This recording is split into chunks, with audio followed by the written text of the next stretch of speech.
அனைவருக்கும் வணக்கம். நான் உங்கள் 5ஆம் தலைமுறை ஜோதிடர் ராம்குமார் ராஜேந்திரன். நாம் இன்னைக்கு பார்க்க போகிற தலைப்பு, சிம்ம ராசி அன்பர்களுக்கு உங்களுடைய ராசிக்கு 11ஆம் இடத்தில் நடைபெறவிருக்கும் குரு பகவானுடைய பயிற்சி. இந்த நிகழ்வு மே மாதம் 14ஆம் தேதி நடைபெறவிருக்குங்க.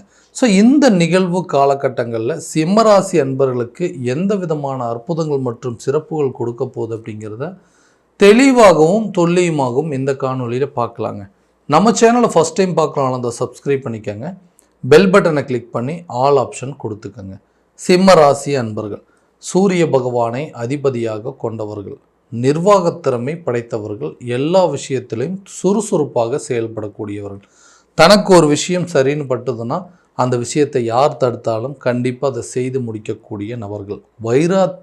வைராக்கியத்திற்கு கட்டுப்பட்டவர்கள். அதே போல் தைரியமும் துணிச்சலும் ரொம்ப ஜாஸ்திங்க. யாருடைய விஷயத்துக்கும் கட்டுப்பட மாட்டாங்க. தனக்குன்னு ஒரு தனி கொள்கையோடு வாழக்கூடியவர்கள் இந்த சிம்மராசி அன்பர்கள்.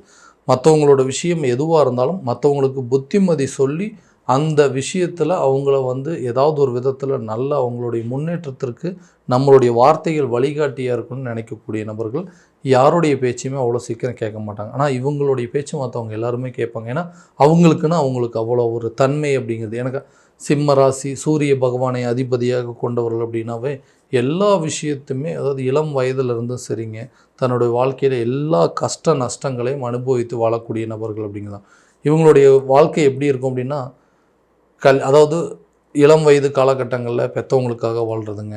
ஒரு குறிப்பிட்ட ஸ்டேஜுக்கு அப்புறமா கூட பிறந்த சகோதரன் சகோதரிகளுக்காக வாழ்கிறது. அதுக்கப்புறம் திருமணம் பண்ணிவிட்டு மனைவிக்காக வாழ்கிறதுங்க. குழந்தைகள் வந்ததுக்கப்புறம் அவங்களுக்காக வாழ். ஸோ தன்னுடைய வாழ்க்கையில் தனக்குன்னு ஒரு வாழ்க்கை வாழாமல் தன்னை சுற்றி இருக்கிறவங்களோட வாழ்க்கைக்காகவே போராடக்கூடிய நபர்கள் அப்படின்னு சொல்லலாம். தனக்குன்னு என்ன தேவை அப்படிங்கிறது என்றைக்குமே யோசிச்சதே கிடையாது. தன்னை சுற்றி இருக்கிறவங்களுக்கு என்ன தேவையோ அதை யோசித்து அதை செயல்படுத்தக்கூடிய நபர்களும் இந்த சிம்மராசிக்காரர்கள் தான். ஸோ எல்லா விஷயத்தையுமே கரெக்டாக தாங்க பண்ணுறோன்னா எனக்கு மட்டும் ஏன் இப்படி நடந்துட்டுருக்கு? நான் யாருக்கு எந்த விதத்துலேயும் யாருக்கு கெடுதல் பண்ணது கிடையாது, எந்த துரோகமும் பண்ணது கிடையாது. ஆனால் கூட பிறந்தவங்களாக இருக்கட்டும், கட்டின மனைவியாக இருக்கட்டும், நம்மளை பெற்றவங்களாக இருக்கட்டும், நம்ம பெற்ற பிள்ளைகளாக இருக்கட்டும், எல்லாருமே நமக்கு ஏதாவது ஒரு விதத்தில் இடைஞ்சல்கள், நமக்கு எல்லாருமே துரோகங்கள் செய்யக்கூடிய ஒரு சூழலாகவே மாறிட்டுருக்குங்க. யாருக்கும் எல்லளவும் துரோகம் செய்யக்கூடாதுன்னு நினச்சேன்னா எல்லா விதத்துலேயும் துரோகங்களை மட்டுமே சந்திச்சிட்ருக்கேன். வலிகளையும் வேதனைகளையும் விவரிக்க முடியாத ஒரு சூழல் அப்படிங்கிறது இருந்துக்கிட்டே இருக்குங்க. ஸோ எல்லாமே கரெக்டாக தாங்க பண்ணிகிட்டு இருந்தேன். அவங்களுக்கு என்னென்ன தேவையோ பார்த்து செஞ்சேன். ஆனால் எனக்கு என்ன தேவைன்னு சொல்லி கேட்குறதுக்கு கூட இன்றைக்கி ஆள் இல்லை அப்படின்னு நினச்சாதாங்க ரொம்ப கஷ்டமாக இருக்குது. ஸோ இந்த சூழ்நிலையில் நிறைய மாற்றங்களை செய்யணும், நிறைய விஷயத்தை நான் அதை யாருடைய தயவும் இல்லாமல் என்னோடய வாழ்க்கையில் எல்லாத்தையுமே நான் சாதித்தேன். ஆனால் இன்றைக்கி யாரையாவது போய் ஒரு சில பேர்கிட்ட போய் உதவி கேட்டுருவோமோ அப்படிங்கிற ஒரு நிலையை நினச்சாவே என்னால் சரியாக தூங்கக்கூட முடியலைங்க. இன்றைக்கி வரைக்கும் மற்றவங்களுக்கு உதவி செஞ்சு தான் பழக்கமே தவிர யாருக்கிட்டையும் நான் உதவி கேட்டதில்லை. ஆனால் என்னுடைய வாழ்க்கையில் நான் எதிர்பார்த்ததை விட எல்லாமே எனக்கு ஆப்போசிட்டாக நடந்துகிட்ருக்கு. ஸோ இந்த நிலையெல்லாம் எப்போ தான் மாறும்? இந்த நிலை மாறுறதுக்கு வாய்ப்பு இருக்கான்னு கேட்டிங்கன்னா நிச்சயமாக இருக்குங்க. இது வரைக்கும் 10ஆம் இடத்துல இருந்த குரு பகவான், அதாவது ரிஷப ராசியில் இருந்த குரு பகவான் 11ஆம் இடமான மிதுன ராசிக்கு, அதாவது லாபஸ்தானத்திற்கு பயிற்சி அடைகிறார். ஸோ எல்லா விஷயமும் ஒரு இடத்துல ஏதாவது ஒரு எதிர்பார்ப்புகள் இருக்குது, ஒரு பணம் சம்மந்தப்பட்ட எதிர்பார்ப்புகள் அல்லது கொடுக்கல் வாங்கல் ஏதாவது விஷயங்கள் இருந்ததுன்னா கூட இந்த காலகட்டங்களில் அதை சரி செய்யக்கூடிய ஒரு தருணமாக இருக்க போகுது. லாபஸ்தானத்தில் குரு பகவானுடைய பயிற்சிங்க. ஸோ தொட்ட விஷயங்கள் எல்லாமே நமக்கு லாபமாக மாறக்கூடிய ஒரு காலகட்டம். ஒரு தொழில் ரீதியாக எடுக்கக்கூடிய முயற்சியால் எல்லாத்துலேயுமே பார்த்திங்கன்னா கண்டிப்பாக லாபத்தை உருவாக்கும். எதிர்பாராத பொருள் மற்றும் தன உறவுகளை கொடுக்கக்கூடிய ஒரு இடம்னே சொல்லாங்க. ஸோ இந்த நேரத்தில் நம்ம யாருக்கிட்டையாவது பணம் சம்மந்தப்பட்ட உதவிகள் கேட்டால் கூட கண்டிப்பாக அது நமக்கு கிடைக்கக்கூடிய ஒரு காலமாக இருக்க போகுது. ஒரு தொழிலை முன்னேற்றம் பண்ணணுங்க, ஒரு பிஸ்னஸில் அடிஷ்னலாக இன்வெஸ்ட்மெண்ட் பண்ணணும் அப்படின்னு கேட்டாங்க கூட எந்த நேரத்தில் உங்களோட பிஸ்னஸ் கண்டிப்பாக நல்ல சக்ஸஸான ரிஷ்யூவில் கொண்டு போகிறதுக்கான சூழல் அப்படிங்கிறது நிச்சயமாக இருக்கும். அடுத்தது அந்த வேலையில் இருக்கிறவங்களுக்கு அதே மாதிரி தான். ரொம்ப நாளாக ஒர்க் பண்ணிகிட்டே இருக்காங்க, எனக்கு ஒரு சம்பள உயர்வு அப்படிங்கிறது இல்லை, என்னுடைய நிதி தேவைகள் அப்படிங்கிறது ரொம்ப ஜாஸ்தியாகிடுச்சு, ஏன்னா என்னை சுற்றி நிறைய பேர் என்னை டிபெண்ட் பண்ணி இருக்காங்க, அதுக்காக நான் கஷ்டப்பட தயாராக இருக்கேன். ஆனால் அந்த கஷ்டப்படுறதுக்கு தகுந்த மாதிரி எனக்கு ஒரு சம்பளமோ அல்லது ஒரு ப்ரொமோஷனோ ஒரு இன்க்ரிமெண்ட் அப்படிங்கிறது கிடைக்கலன்னு யோசிச்சுட்டு இருந்தீங்கன்னா நிச்சயமாக இந்த வரக்கூடிய குரு பயிற்சி காலகட்டங்களில் உங்களுக்கு சம்பள உயர்வுடன் கூடிய பதவி உயர்வு அப்படிங்கிறது நிச்சயமாக இருக்கும். நிறைய மாற்றங்கள், வேலை ஒரு இடத்துலேருந்து இன்னொரு இடத்துக்கு மாற்றணும், இல்லை வேறு கம்பெனிக்கு மூவ் ஆன் பண்ணணும் அப்படின்னு நினச்சிங்கன்னா கூட இந்த காலகட்டங்களில் நீங்கள் கண்டிப்பாக பண்ணலாம்.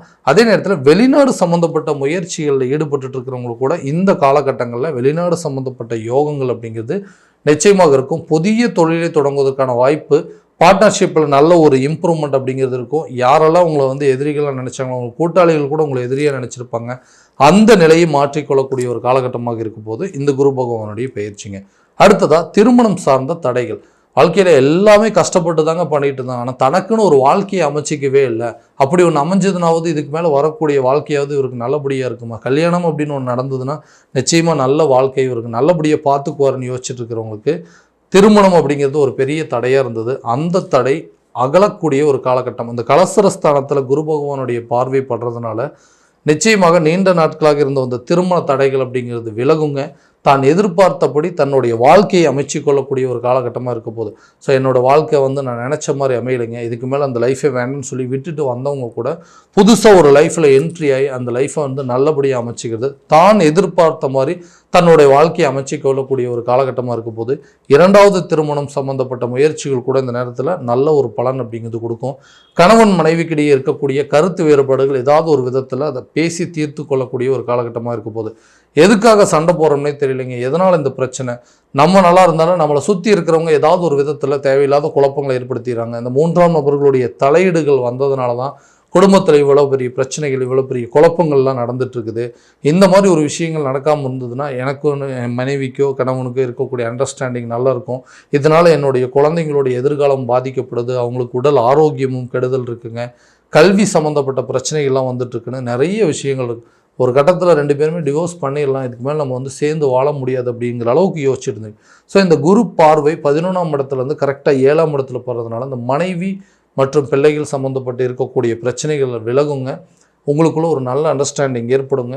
இது வரைக்கும் சட்ட ரீதியாக சில பிரச்சனைகளை சந்தித்து டிவோர்ஸ் வரைக்கும் வந்து பிளான் பண்ணவங்களுக்கு கூட இந்த வரக்கூடிய காலகட்டங்களில் ஓகே டிவோர்ஸ் ஆகிட்டு அடுத்த லெவலுக்கு அடுத்த லைஃபுக்கு மூவ் பண்ணுறதுக்கு அளவுக்கு சில சூழ்நிலைகள் உங்களுக்கு சாதகமாக இருக்கும்.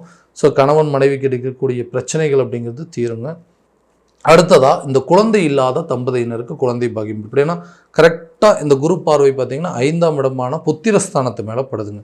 குழந்தை பாக்கியம் அப்படிங்கிறது ஒரு பெரிய குறைங்க. எல்லாம் இருக்குது, எல்லா செல்வமும் இருக்குது, அந்த குழந்தை செல்வம் மட்டும் எங்களுக்கு இல்லை அப்படின்னு யோசிச்சிருங்களுக்கு குழந்தை பாக்கியம் இருப்பதற்கான ரொம்ப நாளாக இருந்த தடைகள் அப்படிங்கிறது அகலுங்க. இதனால் எடுத்த ட்ரீட்மெண்ட் எல்லாமே நல்ல பலனை கொடுக்கலன்னு யோசிச்சுட்டுருவங்களுக்கு கூட இந்த குரு பயிற்சிக்கு அப்புறமா கண்டிப்பாக ஒரு நல்ல பலன் அப்படிங்கிறது கொடுக்கும். குழந்தை சம்மந்தப்பட்ட பாக்கியம் அப்படிங்கிறது கை கொடுக்குங்க. பூர்வீக சொத்துக்கள் இருக்கக்கூடிய வில்லங்கங்கள் அப்படிங்கிறது தீரும். அதாவது தந்தை மற்றும் தந்தை வழி சொத்துக்கள் நம்ம கைக்கு வந்து கிடைக்குங்க. இது வரைக்கும் சட்ட ரீதியாக இருந்த பிரச்சனைகள், வம்பு வழக்கு, கோர்ட்டு கேஸு பிரச்சனைகள், அந்த ஜாமீன் பிரச்சனை எல்லாமே தீரக்கூடியது. வழக்குகள் உங்களுக்கு சாதகமாக மாறும். பூர்வீக சொத்துக்கள் உங்கள் கைக்கு வந்து சேரக்கூடிய ஒரு தருணமாக இருக்க போது. தந்தை வழி சொத்துக்கள் உங்கள் கைக்கு வருங்க. யாரெல்லாம் இது வரைக்கும் சொத்துக்கள் மூலமாக பிரச்சனை பண்ணாங்க, கூட பிறந்த சகோதரனாக இருக்கட்டும், சகோதரிகளாக இருக்கட்டும், பங்காளிகள் மூலமாக சில பிரச்சனை, இது எல்லாமே வந்து சட்ட ரீதியாக நிறைய இஷ்யூஸ் போயிட்டு இருந்திருக்கும். அந்த பிரச்சனைகள் தீர்ந்து அந்த சொத்துக்கள் எல்லாமே உங்கள் கைக்கு வந்து சேரக்கூடிய ஒரு காலகட்டமாக இருக்க போது. தைரியத்தோடையும் தன்னம்பிக்கையோடையும் துணிச்சலோடையும் சில காரியங்களை செஞ்சு முடிப்பீங்க. ஒரு விஷயத்தை முடிவு பண்ணிட்டா கண்டிப்பாக அதை செஞ்சு முடிக்கணும் அப்படின்னு நினைக்கக்கூடிய நபர்கள் நீங்கள் தான். இது வரைக்கும் அதில் சில தடைகள் இருந்தது, அந்த தடைகள் அப்படிங்கிறது அகலும்.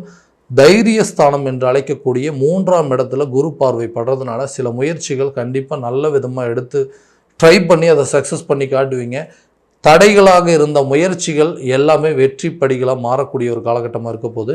கல்வியில் நல்ல ஒரு முன்னேற்றம், வெளியூர் மற்றும் வெளிநாடு சென்று படிப்பதற்கான வாய்ப்புகள் அப்படிங்கிறதெல்லாம் நிச்சயமாக இருக்குங்க. ஸோ எல்லா தேவைக்கும், கல்வி சம்மந்தப்பட்ட தேவைகள், பண தேவைகள் அப்படிங்கிறதெல்லாம் கரெக்டான நேரத்தில் பூர்த்தி அடையும். ஆரோக்கியத்தில் கொஞ்சம் கவனம் செலுத்துங்க. அறுவை சிகிச்சை செய்யக்கூடியது, ஆப்ரேஷன் பண்ணக்கூடிய அளவுக்கு சில சூழ்நிலைகள் அப்படிங்கிறது உருவாகும். ஆரோக்கியத்தில் கண்டிப்பாக நல்ல கவனம் செலுத்தணுங்க. தேவையில்லாத வெளி வகை உணவுகள் அப்படிங்கிறத எடுத்துக்காமல் இருந்தீங்கன்னாவே கண்டிப்பாக ஹெல்த்தில் நல்ல ஒரு இம்ப்ரூவ்மெண்ட் இருக்குங்க. எந்த பிரச்சனையாக இருந்தாலும் இம்மிடியட்டாக அதுக்கு போய் ட்ரீட்மெண்ட் எடுக்கிறது அப்படிங்கிறது தான் ரொம்ப இந்த நேரத்தில் செய்யக்கூடிய முக்கியமான வேலைகள் அப்படிங்கிறது இருக்கும். கடன் சம்மந்தப்பட்ட பிரச்சனைகள் படிப்படியாக குறையுங்க. அந்த கடன் அடைக்கிறதுக்கு எந்த இடத்துல உதவி கேட்டு இது வரைக்கும் நடக்காமல் இருந்ததோ அந்த உதவிகள் உங்களை தேடி வருங்க. கண்டிப்பாக அந்த உதவிகள் மூலமாக உங்களுடைய கடனை ஏதாவது ஒரு விதத்தில் அடைக்கக்கூடிய ஒரு காலகட்டமாக இருக்க போகுது. கடன் இது வரைக்கும் எதுக்காக வாங்கணும், அந்த கடனால் எதெல்லாம் இழந்திருக்கிறோமோ அப்படிங்கிறதெல்லாம் தெரிஞ்சு அந்த கடன் அடைச்சா நம்மளோட வாழ்க்கை நல்லா இருக்குங்கிற முயற்சிகளுக்காக இது வரைக்கும் நீங்கள் நிறைய ஸ்டெப் எடுத்திருப்பீங்க. அந்த ஸ்டெப் எதுவுமே சக்ஸஸ் ஆகாமல் வந்திருக்கும். பட் இப்போ வரக்கூடிய இந்த குரு பயிற்சி காலகட்டங்களில் எதிர்பார்த்த இடத்துலேருந்து எதிர்பார்த்த விதமான தன வரவுகள், பண வரவுகள், கரெக்டான நேரத்தில் ஒரு உதவிகள் அப்படிங்கிறது உங்களுக்கு நிச்சயம் கிடைக்கும். அதனால் கடனை ஒரு பகுதி அடைக்கக்கூடிய ஒரு காலகட்டமாக இருக்க போதுங்க. அதற்குண்டான முயற்சிகள் உங்களுக்கு நல்ல பலன் அப்படிங்கிறது கொடுக்கும். ஸோ இது வரைக்கும் நம்ம பார்த்ததெல்லாம் கோச்சார ரீதியான பலன்கள் மட்டும்தாங்க. இந்த பலன்கள் உங்களுக்கு நடக்குமா அப்படின்னா உங்களுடைய சுய ஜாதகத்தை முறையான விதத்தில் தெரிஞ்சுக்கோங்க. அதற்குண்டானபடி முயற்சி எடுத்திங்கன்னா இன்னும் நல்ல விதமான வெற்றிகள் அப்படிங்கிறது உங்களுக்கு கண்டிப்பாக இருக்குங்க. ஸோ உங்களுடைய ஜாதகத்தை எங்கிட்ட பார்க்கணும் அப்படின்னு விருப்பப்பட்டீங்கன்னா கீழே தெரியிற நம்பருக்கு கான்டாக்ட் பண்ணி அப்பாயின்மெண்ட் ஃபிக்ஸ் பண்ணிக்கோங்க.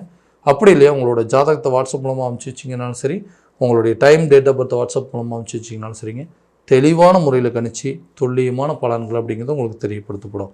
மீண்டும் அடுத்த காணொளியில் உங்களை சந்திக்கும் வரை உங்களிடமிருந்து விடைபெறுவது உங்கள் ராம்குமார் ராஜேந்திரன். நன்றி.